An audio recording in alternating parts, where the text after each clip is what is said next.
క్యాన్సర్లకు surgery అంటే ఇప్పటికీ మనలో చాలామందికి భయమే. కణితిపై కత్తి పెడితే అది మరింతగా పెరుగుతుందనే నమ్మకం నేటికి మనలో చాలామందిలో కనిపిస్తుంది. నిజానికి క్యాన్సర్ సర్జరీల్లో ఇవాళ విప్లవాత్మక మార్పులు ఎన్నో వచ్చాయి. ఒకప్పట్లా క్యాన్సర్ సోకిన కణజాలంతో పాటు ఆరోగ్యవంతమైన కణజాలాన్ని కూడా తీయాల్సిన పరిస్థితి ఇప్పుడు లేదు.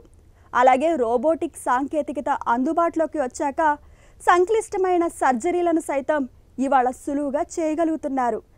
ఈ నేపథ్యంలో క్యాన్సర్ సర్జరీల్లో చోటు చేసుకున్న ఆధునిక మార్పుల గురించి డాక్టర్ని అడిగి ఇప్పుడు తెలుసుకుందాం.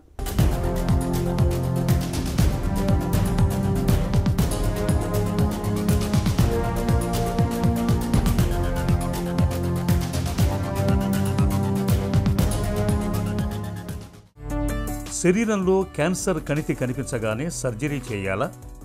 క్యాన్సర్ని విభజిస్తే solid organ cancer and liquid cancers అంటాం. For example skin cancer, bone cancer, thyroid cancer, lung cancer, అన్నవాహిక క్యాన్సర్, పేగు క్యాన్సర్, ఇవన్నీ కూడా సాలిడ్ ఆర్గన్స్ అంటారు. లిక్విడ్ క్యాన్సర్స్ అంటే ల్యూకీమియా, లింఫోమా, ఇవన్నీ కొంచెం అరుదు. సో ల్యూకీమియా, లింఫోమాల్లో ఓన్లీ కీమోథెరపీ కానీ రేడియేషన్ కానీ ఉపయోగపడుతుంది. ఇంకెక్కడ ఏ కణితి వచ్చినా కూడా సర్జరీకి రోల్ ఉంటుంది. సో స్టేజ్ 4లో యూజువల్లీ ఆపరేషన్ చేయం. కానీ స్టేజ్ 1 to 3 హోప్ఫుల్లీ ఎర్లీ స్టేజెస్లో మనం కనుక్కుంటే సర్జరీ చాలా ముఖ్యం. ఎందుకు ముఖ్యం అంటే ఏదైతే కణితి ఉన్న పార్ట్ ఉంటుందో దాన్ని తీసి, అదే కాకుండా దాని పక్కన ఉన్న లింఫ్ నోడ్స్ అలాంటివి కూడా తీసి కరెక్ట్ సర్జరీ చేస్తే మనకి 80% 90% క్యూర్ అక్కడే వస్తుంది. బట్ సర్జరీ చేసిన తర్వాత, సరైన సర్జరీ చేసిన తర్వాతలే to decrease the chance of recurrence chemotherapy, radiation therapy ఇవ్వాల్సిన అవసరం ఉంటుంది.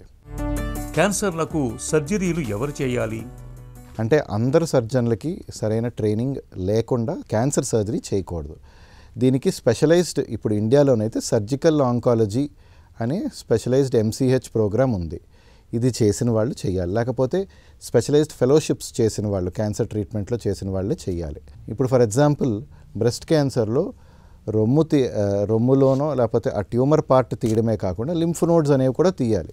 ఓన్లీ రొమ్ములో ట్యూమర్ తీసేసి లేకపోతే రొమ్ము తీసేసో ఆ లింఫ్ నోడ్ సర్జరీ సరిగ్గా చేయకపోతే క్యాన్సర్ మళ్ళీ వచ్చేస్తుంది. దాని తర్వాత ఎంత మంచి కీమోథెరపీ ఇచ్చినా, రేడియేషన్ థెరపీ ఇచ్చినా కూడా తప్పుగా చేసిన సర్జరీని కరెక్ట్ చేయలేము. So trained surgical oncologist, trained cancer స్పెషలిస్ట్లే సర్జరీ చేయాలి. రోగుల్లో సర్జరీలపై భయాన్ని ఎలా పోగొట్టాలి? నేను ట్రైనింగ్లో ఉన్నప్పుడు కూడా ఒక 10-15 ఇయర్స్ బ్యాక్ అందరికీ రొమ్ము అనేది పూర్తిగా తొలగించేసేవారు, మాస్టెక్టమీ అనేది చేసేవారు. ఇప్పుడు అలా కాదు, బ్రెస్ట్ కన్జర్వేషన్ సర్జరీ, ఓన్లీ ఆ పార్ట్ని తొలగిస్తున్నాం, tumour with 1 to 2 centimetres margin మాత్రమే తీస్తున్నాం. సో పేషెంట్కి బయటికి వెళ్ళే కాన్ఫిడెన్స్ కానీ, తన పనులు చేసుకునే కాన్ఫిడెన్స్ కానీ ఇవన్నీ బెటర్గా ఉంటున్నాయి. ఆ ప్రాబ్లం వచ్చినప్పుడు అందరూ కుంగిపోయి తీసేసేయండి అంటారు. బట్ ఒక 2-3 ఇయర్స్ తర్వాత పూర్తిగా క్యాన్సర్తో నయమైపోయిన తర్వాత వీళ్ళు బాధపడతారు, కాన్ఫిడెన్స్ తక్కువ ఉంటుంది, కమ్యూనిటీలో బయటికి వెళ్ళడానికి భయపడుతుంటారు. అదే మనం బ్రెస్ట్ కన్జర్వింగ్ సర్జరీ చేసామనుకోండి, బ్రెస్ట్ని పూర్తిగా తీయకుండా చేసామనుకోండి, వాళ్ళు చాలా హ్యాపీగా ఉంటారు. ఎందుకంటే నెక్స్ట్ 20, 30, 40 ఇయర్స్ లైఫ్ ఉంది వాళ్ళకి. అందుకోసమే మనం డీఎస్కలేషన్ ఆఫ్ సర్జరీ అనేది ఇంపార్టెంట్. ఇలాగే చూసుకుంటే కిడ్నీ ట్యూమర్స్ వస్తే ముందు కిడ్నీ పూర్తిగా తీసేవాళ్ళం, ఇప్పుడు అలా తీయట్లేదు. ఏదైతే కిడ్నీ ట్యూమర్ ఉందో దాంతో ఒక చిన్న మార్జిన్ తీసుకొని ఆ పార్ట్ ఆఫ్ ద కిడ్నీ మాత్రమే తీస్తున్నాం. పూర్తిగా తీయకపోవడం వల్ల పేషెంట్కి 2 కిడ్నీలను పూర్తిగా సేవ్ చేయగలుగుతున్నాం. అందుకనే ఈ మధ్య కాలంలో క్యాన్సర్కి సర్జరీ అనేది చాలా సింపుల్ అయిపోయింది. సో భయపడాల్సిన అవసరం లేదు, ట్రీట్మెంట్ సింపుల్గా ఉంటుంది.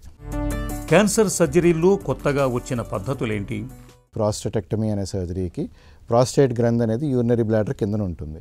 సో ప్రాస్టేట్ గ్రంథి పూర్తిగా తీసి పైన యూరినరీ బ్లాడర్ని కిందన యురేత్రా అనే దానికి కుట్టాలి. That is a very tricky thing, కష్టమైన థింగ్ అనమాట. ఎందుకంటే అది తీయడమే చాలా క్రిటికల్ లొకేషన్లో ఉంటుంది. పక్కన మేజర్ బ్లడ్ వెసల్స్ ఉంటాయి, నరాలు ఉంటాయి. ఇవన్నీ ఏమైనా కట్ అయితే పేషెంట్కి ప్రమాదం. మళ్ళీ దాన్ని కలపడం అనేది చాలా నేర్పరితనం కావాలి దానికి. ఆల్టర్నేటివ్ విత్ రోబోటిక్ సర్జరీ, ఈ లాప్రోస్కోపిక్ సర్జరీ మీద చాలా అడ్వాంటేజెస్ ఉంటుంది. ఇవి కాకుండా video assisted thoracoscopic surgery, for example lungs మీద సర్జరీ చేయాలంటే, లేకపోతే అన్నవాహిక ఈసోఫేగస్ అనేది చెస్ట్లో ఉంటుంది, వీటికి సర్జరీ చేసే దాంట్లోని వీడియో అసిస్టెడ్ థొరకోస్కోపిక్ సర్జరీ అనేది చాలా అడ్వాంటేజెస్, ఒక రియల్లీ పేషెంట్ రికవరీకి చాలా దోహదపడుతుంది. ఎలాగంటే ఛాతీలో సర్జరీ చాలా పెయిన్ఫుల్, ఎందుకంటే చెస్ట్ని మన రిబ్ కేజ్ని ఓపెన్ చేస్తున్నాం, అది చాలా పెయిన్ఫుల్గా ఉంటుంది. పొట్టను ఓపెన్ చేయడం కన్నా రిబ్ కేజ్ని ఓపెన్ చేయడం కొంచెం పెయిన్ఫుల్గా ఉంటుంది. సో అలాంటి చోట్ల వాట్ సర్జరీ అనేది చాలా హెల్ప్ఫుల్గా ఉంటుంది. క్యాన్సర్ల చికిత్సలో రోబోటిక్ సాంకేతికత ప్రాధాన్యం ఏంటి?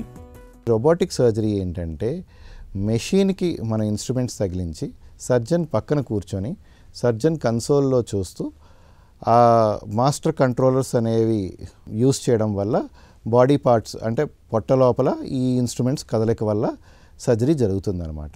దీంట్లో అడ్వాంటేజ్ ఏంటంటే సర్జన్కి మ్యాగ్నిఫైడ్ విషన్ పెద్దగా కనిపిస్తుంది, స్టడీ కెమెరా, అంటే యూజువల్లీ లాప్రోస్కోపిక్ సర్జరీలో సర్జన్కి పక్కన ఒక కెమెరామెన్, ట్రైన్డ్ కెమెరామెన్ కావాలి, ఆయన సరిగ్గా చూపించాలి.